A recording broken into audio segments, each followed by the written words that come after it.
So mga igsoon, mayong hapon sa inyo ha. Siguro gabi na sa inyo dira kaya ako rin gi-record ng video para dili maging putol-putol ang atong pagtuon sa pulong sa Ginoo. So Sabado na pod, schedule na po nato no sa pagtuon sa pulong sa Ginoo. Hinaot nga mag-concentrate ta sa atong pagtuon karon ug dili ni siya mahimong kawang nga walay bili dira sa atong Ginoo. Hinaot kung asa mo karon, paminaw mo ani atong pagtulunan ug puno ka mo sa balang espiritu ug naka-confess mo para limpyo mo sa tubangan, dili ni siya maging useless. Ang atong topic karon is more about Christian way of life. Ug ang title sa atong topic is 5 steps of success or failure in Christian way of life. So, importante ni siya sa atong phase 2 nga kinabuhi nga unta nga makuha na to ang atong goal as Christian nga mahimot ang winner believer sa eternity sa phase 3. O kini nga atong pagtulunan karon nakatag ni og encourage sa tuwa nga makasabot ta sa pulong sa Ginoo pinagi sa tabang sa balang espiritu kung asa jud ta padulong sa atong Kristohanon. Padulong ba ta as failure or padulong ba ta as success nga magtotoo. So nalay tulo ka klase no nga tao sa eternity. Ang isa is motong unbeliever, which is eternally separate by God sa lake of fire. Then naay duha klase nga magtotoo, which is the success believer and failure believers, but they will be with God forever, eternally. So mao ni siya ang atong tun-an karon as part no sa tabang sa balang espiritu, the ministry of the Holy Spirit nga mapagaton-an nato ni. Bago ta maato sa atong topic, magampo ta. Ama na Diyos, salamat sa opportunity sa pagtuon sa iyong pulong. Salamat man sa adlaw nga gihatag mo sa matag usa. Tugyan ako ni adlaw dili ni maging normal day lang man nga walay reward nga makuha. Tugyan ako matag isan mong mga kanakan nga nagapapinaw karon. Dili ni maging useless or kawang man kun dili maging rewardable kini sa matag usa man. Tugyan ako man kining topic na mo karon dili ni siya malimtan nila kundi mabutang kini sa right lobe of mentality ug ilan ning pagkatuuhan ug magamit nila sa ilang pagkristohanong pagkinabuhi diri sa kalibutan. Tugyan ako ang tanan sa iyong makamot sa pangalan ni Jesus among Dios ug manluwas. Amen. 5 steps of success or failure in Christian way of life. Last time ato nang giton ang mga three phases of Kristohanon. Phase 1 is salvation. The phase 2 is the believers in time, which is the Christian way of life here in earth. And the third phase is the eternity, which is after our death or rapture of the church, matuta sa phase 3, which is eternity. We are with God forever and ever. So muna siyang gitawag nga tog eternal life. Okay, ang atong dalan is dual lang jud as believers. Kung failure ba ta or success. O ginaot nga kita nga mga Kristohanon dili man tanan nga kita nga pipili nga padung ta success o di sa failure. Maging ilaw ta. Ang atong ilaw sa langit is siga kayo. Dili siya partong gingon sa itong mga pastor nga murag kuan lang. Dili siya klaro. Hanap siya or lang karsidlak lang. Okay? Ang atong medyo nalang tayo ko na may no, the three phases of believers. Mao ni siya ang atong phase 1, which is once nga motuta kang Christ nga atong Dios sa manluwas, automatic maabot ta sa phase 2. Ano? Phase 2, which is the Christian way of life. Then the phase 3, when we'll be going to death or maabot ang rapture, then maabot ta sa phase 3. The phase 1 is the salvation. The phase 2 is the Christian way of life or believers in time here on earth. And phase 3 is eternity, which is the believer in time in eternally. Okay? Excuse me. The phase 1 is the faith in the saving work of Christ alone. So, mo nang giingon sa John 3:16, Ephesians chapter 2 verse 8 to 9, John 3:36, Titus 3:5 nga ang pinagi sa tong pagtuo kang Hesukristo nga atong Dios ug manluwas makaabot sa tuog, makahatag sa tuog kaluwasan. So faith alone in Christ alone. So mo na tong pagtuo dili pinagi sa atong merit, sa atong gibuhat nga maayo or unsa man atong gibuhat nga makadto tag langit, kundi pinaagi sa buhat ni Christ sa cross ug atong gituo to respond ang atong pagtuo sa gibuhat niya sa cross nakabaton tag kaluwasan. Ug walay isa ka tawo ang makapasigarbo sa iyang gibuhat sa iyang kaluwasan. Kay kitang tanan nga tao nga anak ni Adam, gikan sa binhi ni Adam, ay we are subject to condemnation. But because of the grace of God, nakabaton kitang kaluwasan pinagi sa kamatayon ni Jesus Christ sa cross. And then once nga nagtuta, automatic maabot ta sa phase 2, which is the Christian way of life, which is the faith in God's word through principles, promises, doctrines, and techniques. So mo ni ang word of God. Mo na ni siya ang mga pagtulunan nga mabasa nato sa Bible. Na mga principles, na mga promises, na mga doctrines and techniques. This is the important living word of God nga once maabot sa tong right lobe of mentality, na ito right lobe, no? Magamit nato ni as wisdom, o dira once i-apply nato ni na natay divine good nga makuha. O mo ni siyang basihan sa atong eternity sa phase 3 kung success or failure ta as believers. Sa phase 3,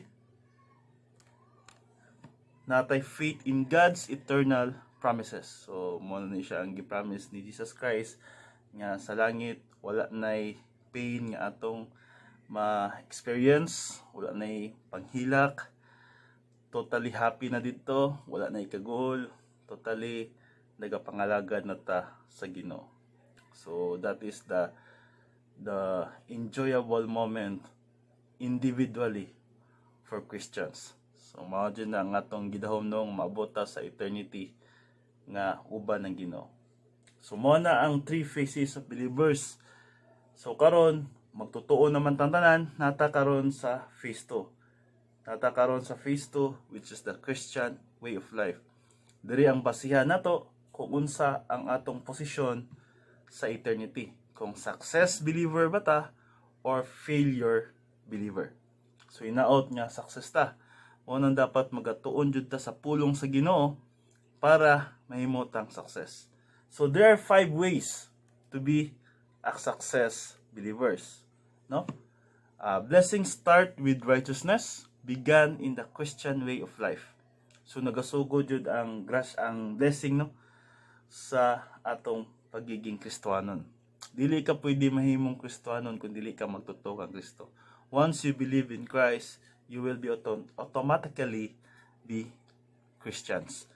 There are 5 steps for us to know that we are or we will be successful in our Christian way of life. The opposite to this are failures if ever we negate to this principle. So kung naay isa ka pamaagi or isa ka 5 steps para maabot na to ang successful believer.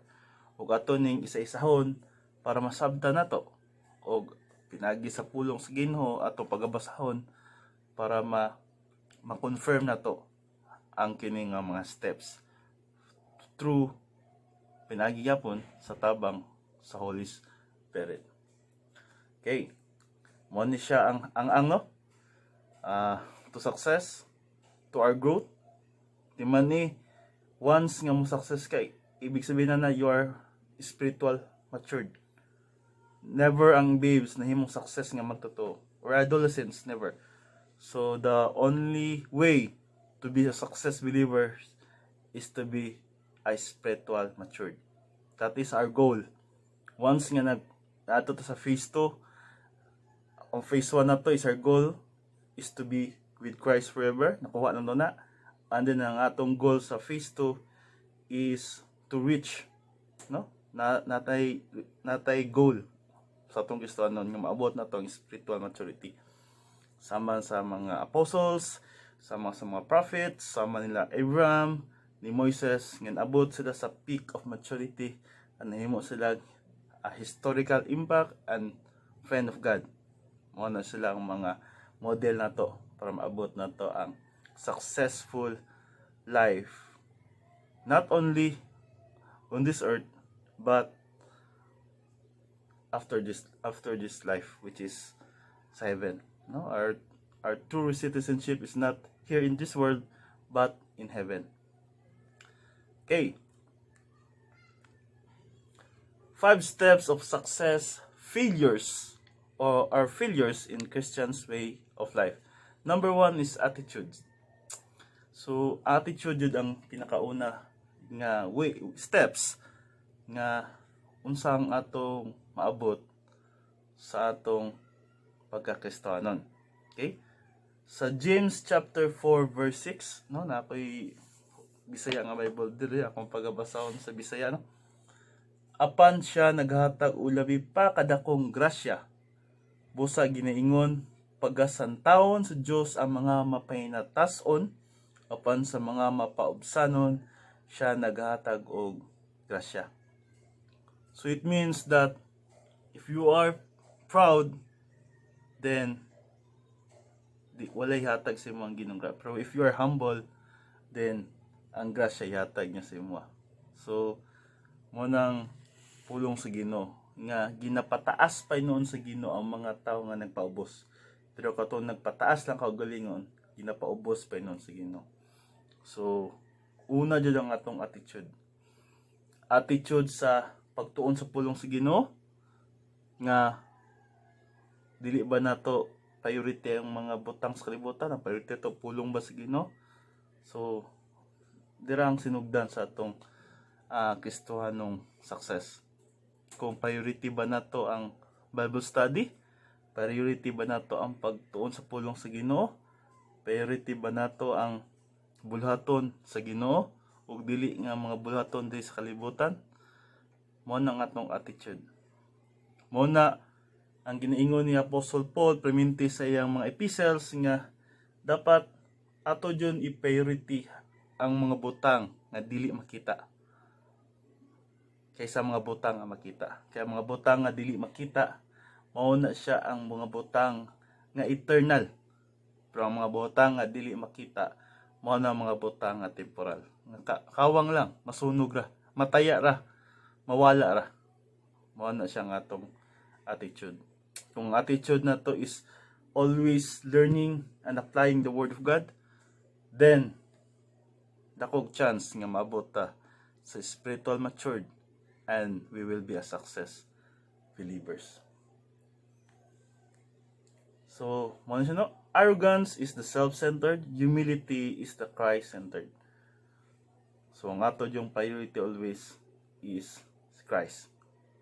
Kung si Christ ang atong priority, dapat natay humility.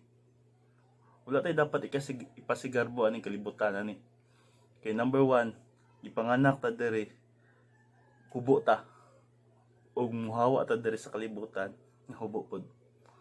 So unsa nga atong tuyo diri to glorify God, mo na atong tuyo diri nga ato siyang silbihon kay siya nagbuhat sa tuwa. So wala tay dapat hinambog diri. Kung unsa man imong status, kung dato man ka, kung gwapo man imong status, suraan man ka, kung bright man ka, di na pata mo na ipasigarbo. Dapat imo na siyang mapakumbaba kasama kang Christ nga Ginoo siya o nagpakatao siya, nagpakababa siya para lang maluwas ta.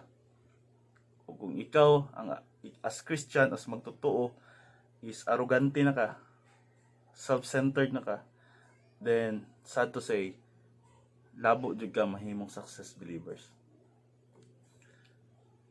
Okay? So, sa 2 Corinthians chapter 10 verse 17 giningon pod, but he who boasts is to boast in the Lord. So, kinsa to nagapahinambog is nagapahinambog dira sa Ginoo. Kung ikaw nagipahingambog ka sa imong status, sa imong successful, sa imong achievements in life, sama pod nga gipanihambog nimo na sa Ginoo. Wala tay dapat ipahambog sa Ginoo. Kay tanan nga nasa to diri gikan ni siya. Kung nagpahinambog ka sa imong isig tao, sa imong pamilya, sa imong friends, o labi na sa imong kauban sa simbahan, then you are not following the true commandments of God in the Holy Spirit, the law of the Spirit. Okay? Dapat natay humble. We must be humble. Humility. That is the first step for us to be a successful believers. Okay? Then, sa ikaduha, priorities. So, dapat ang priority sama sa gingunoo ganyan. Ang priority na to is dapat Jesus Christ. Once nga nagtuta ang Christ, we can call ourselves Christians if our priority is Christ. No? Dito pwede nga may Christian ta, pero atong priority is kalibutan. Priority na to atong kagalingon. Priority na to atong family. Manang gingon ni Christ no sa John sa gospel nga, if you follow me, then hate your wife, hate your sons, daughters, hate your father, mother, hate your friends, hate yourself. Kung gusto nimo musunod siya. So, di man ibig sabihin nga i-discriminate na to atong family. Ibig sabihin siya nga atong unahon. Dili ning butang outside siya. Okay? Sa 2 Timothy chapter 3 1-5, itong basahon. 2 Timothy chapter 3 verse 1-5, gingon diri, apan sabta kini nga unya sa kaulahi ang mga adlaw, managpangabot ang mga panahon nga malisod.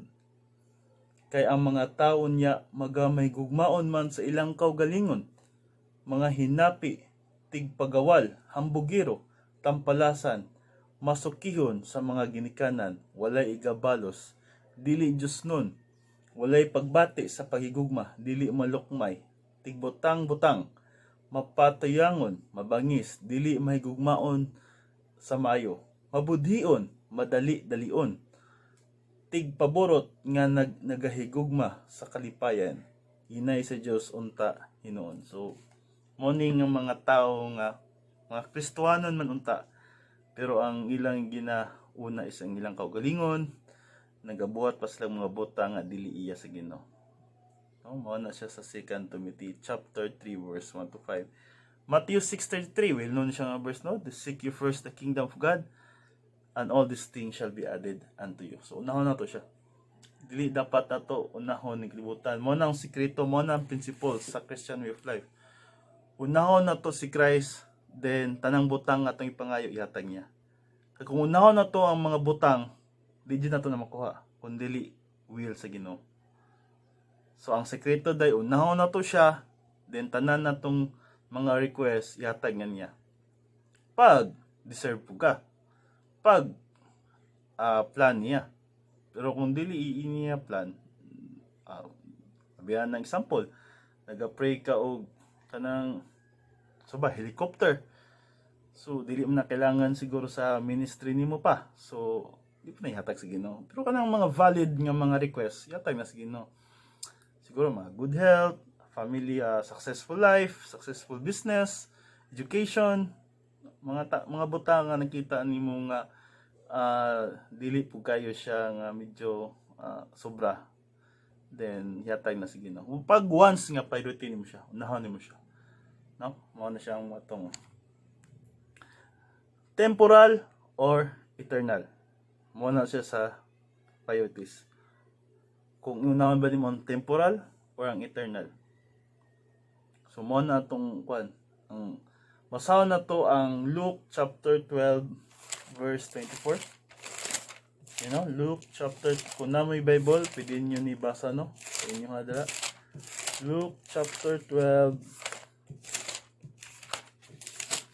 Luke chapter 12 verse 24. Palandungan ninyo ang mga uwak, wala sila magpugas ni mag-ani. Wala sila'y tipiganan ni dapa. Ang Diyos mao ang nagapakaon kanila pagkalabaw pagayod ninyong bili kaysa mga langgam. So mas sa pagipakaon magisagino ang mga hayop, langgam nga wala nagtanom, wala po nagpugas. Kita pa ka nga anak niya. No? Posible jud kayo. Sama sa mga panahon sa mga Israelites tong gikan sa Egypt, nihawa sila sa Egypt. Grabe to ang provision ni God sila. Gina-providean sila og manna, bread of manna sa heaven, and then providean sila og tubig pinagi sa mga bato, no? Water frack. So grabe. Wala sila nagutom. Dili ginabawalan pag sila og mag-save kay bag-o na pod nga pagkaon pagkaugma. So ang provision sa Ginoo, grabe. Unquestionable jud, no? Kung ikaw dira nagkimbuhi ka kabalaka, labi na karon sa atong panghitabo karon nga lockdown or mga quarantine, medyo kulang-kulang na imong pagkaon, faith, no? Faith jud ang kuan importante.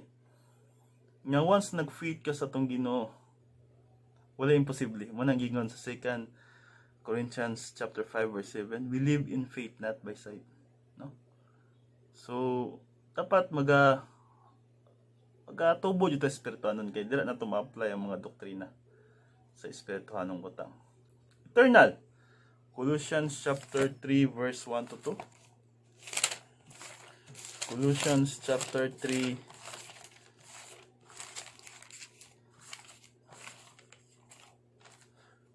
Dinigon kung ugaling gibanaw man kamo uban kang Kristo, nan pangitaan ninyo ang mga butang nga naa sa itaas.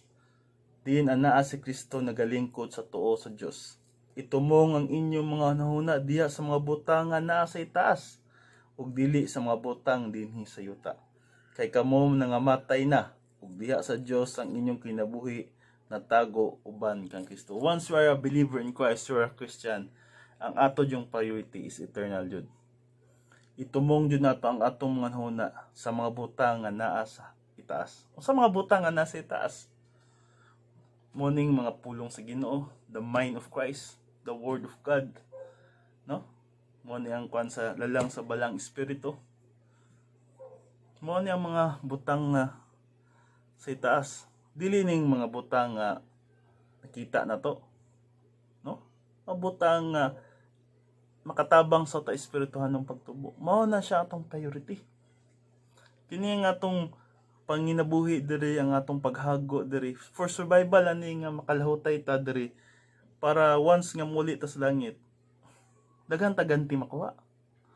Wala ta nagadahom diri nga mudato ta.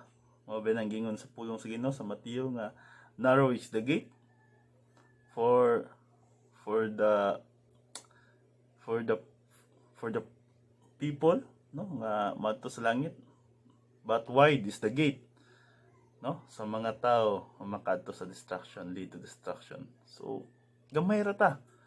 So dapat magatubo pa nun ta, dapat espirituhanon.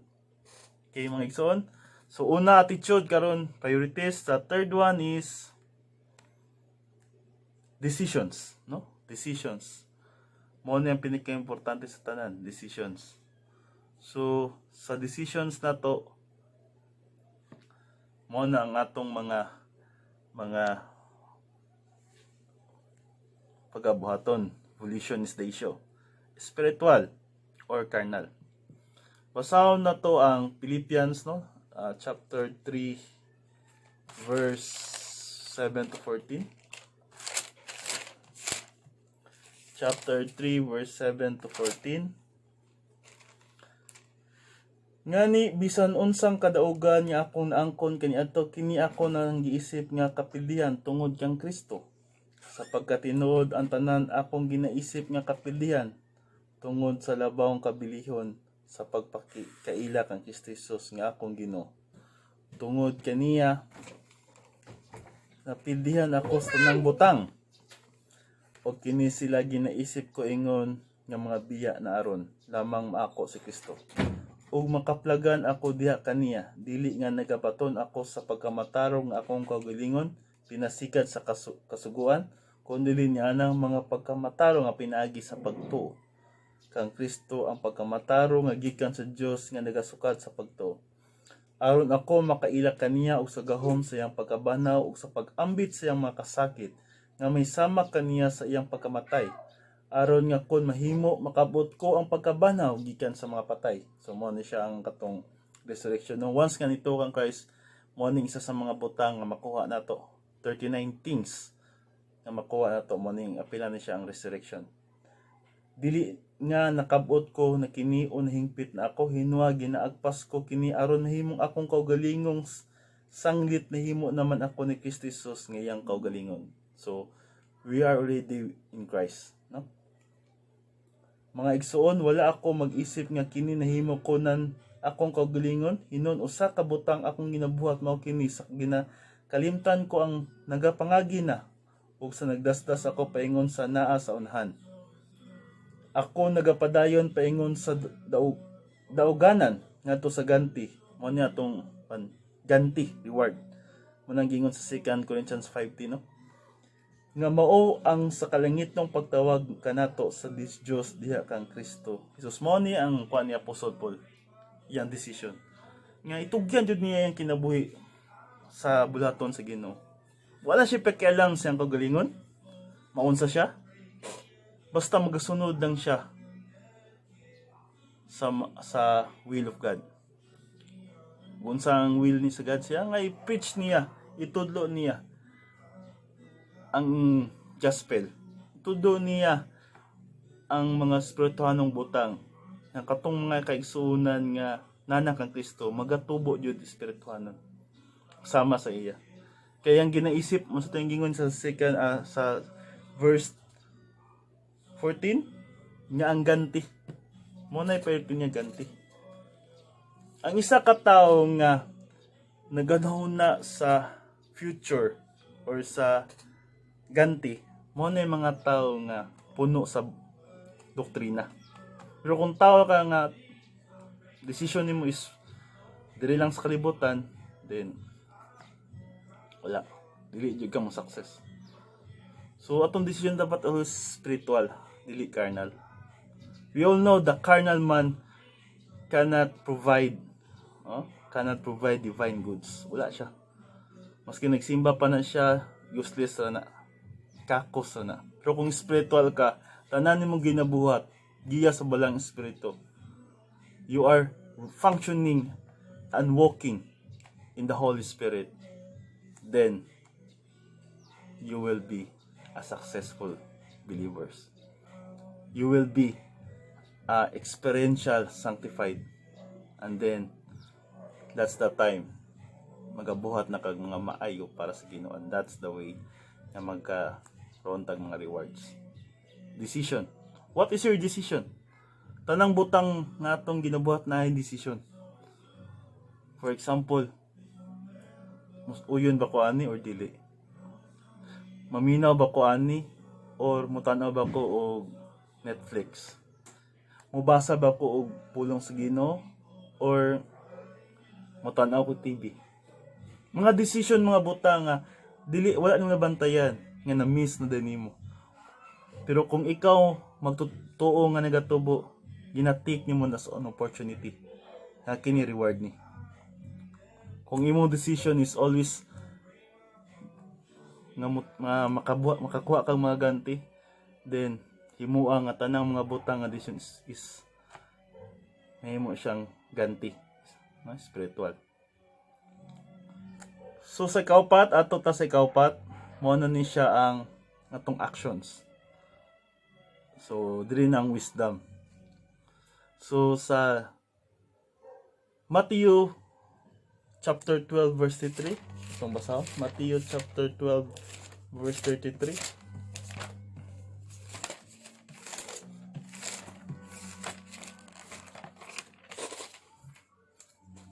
Matthew chapter 12 verse 33. Dire gingon, usa lamang niining duruhan inyo bang anghion ang kahoy ug mamaayo ang iyang bunga, o inyo bang himuong walay pulos ang kahoy ug mawalay pulos ang iyang bunga? Kay ang kahoy maila pinagi sa iyang bunga. So kung atong action is dili maayo, then ang atong bunga is dili pud maayo. Pero kung atong action, ang atong kahoy is maayong bunga, then expected yang atong bunga is maayo pud. Action na to is right or wrong, no? Kung ang action na to is right or wrong. So kung ang action na to is right, usa man ang right, magtabang pinagisigiya sa espiritu, magatuon sa pulo sa Ginoo, nga mag-study in the Word of God, magapaminaw sa mga pulong sa Ginoo. Then hapit na ta sa successful believers. Yeah. Pero kung wrong ang atong mga action, then sadly padulong ta sa failure sa atong Kristohanong pagkinabuhi. And then the last step nga atong pagatunan is mo ni siya ang atong results, no? Kung ang result na to is blessing or ang result na to is cursing. So kung unsa ang atong attitude, mo na tong step 1. Kung unsa ang atong priorities, mo na step 2. Kung unsa atong decision, kung mo na to ang step 3. Kung unsa ang atong action, mo na tong step 4. Naga-result sa atong Kristohanong pagkinabuhi sa eternity. Kung blessing ba or cursing. Okay? Sa Galatians chapter 6 verse 7 to 8, ginaingon dire, ayaw kamo paglimbong, ang Dios dili mabiyay-biyay, kay bisan unsay ipugas sa tawo mausab ka ng iyang pag-aanihon. Kay ang magapugas alang sa iyang kaugalingon unod gikan sa unod magani siya pagkadunot, apan ang magpugas alang sa espiritu gikan sa espiritu magani siya kinabuhing dayon. So kung unsa ang imong pugas, mo na imong anihon. Kung magapugas daw ka og kaugalingong unod, di magani kag pagkadunot. Apan kung magapugas daw ka og espiritu, then magkinabuhi kag magani kag kinabuhing dayon. Blessing. So mo na siya. Kung atong action is kung atong attitude is humility, kung ang atong priorities is eternally, kung ang atong decision is spiritual, and then ang atong action is right, then ang result is blessing. Blessing direta sa kalibutan, and then rewards sa phase 3 in eternity. Pero kung ang atong attitude is arrogance, ang atong priorities is temporal, ang atong decision is carnal, ang atong action is wrong, then there will be a curse. Discipline sa tuwa. O automatic sa eternity, sa phase 3, we will be a failure believers or loser believers. So asa ta mga igsoon? Kamo nay decision sa inyong kinabuhi. Kung unsa mo padulong. Ang ginaingon ni Apostle Paul nga kita nga kita dapat magatubo jud espirituanon. Sige ingon ni Apostle Pedro sa 2 Peter chapter 3 verse 8 nga grow in grace and the knowledge of our Lord and Savior Jesus Christ. To be him glory both now and forever. Amen. So mga igsoon, murag mo na niya tong last nga kuan ron karong adlaw So ang conclusion nako is mo na siya. Therefore, in God's viewpoint, the true success in life depends on how you deal with your Christian way of life. True success does not determine on wealth and properties we acquired on earth, but by experiencing abundance combined with spirituality that produce peace, love, joy, kindness, goodness, and self-control. Muna siyang fruit of the Holy Spirit, no? Sa Galatians chapter 5 verse 22 to 23. Above all, with His perfect hope, that we will be with God in His kingdom forever and ever. That means for eternity. So mga igsoon, kung namoy mga questions, pwede mo leave lag message sa atong sa ubos. Then pag makita na ko niya, pwede na ko na siya replyan. O magampo ta, amahan na Diyos, salamat Jud sa imong pagtulunan, pinagi sa tabang sa Balang Espiritu nga nadunggan o gituhan sa imong mga kanakan, amahan. Nagamit nila kini sa ilang Kristohanong pagtubo, labi na sa phase 2, nga unta pag-abot nila sa phase 3, which magatubang dira tang Hesukristo, nga makaingon si Jesus Christ nga, well done, good and faithful servant. You have been faithful with a few things, I will put you in charge in many things. Nga among position dira sa phase 3 is dako jud man. Aging impact kami dili lang sa among kaugalingon, kundi pati na jud sa among mga kaigalaan community. Tugyan ako man yung mga pagsulay karon sa kalibutan, it's your will niya man. Balo kong imo nang gialaw nani purpose man unta ang matag kanakan makita nilang purpose nga magatubo morning time nga magatuon jud og hard sa imuha man ug dili sayang sa panahon. Manang giingon sa Ephesians, making the most every opportunity because the days are evil. Kaya tanan akong yatugyan o ginapasalamatan sa Panginoon Hesus sa motibo ni Diyos sa manluwas. Amen.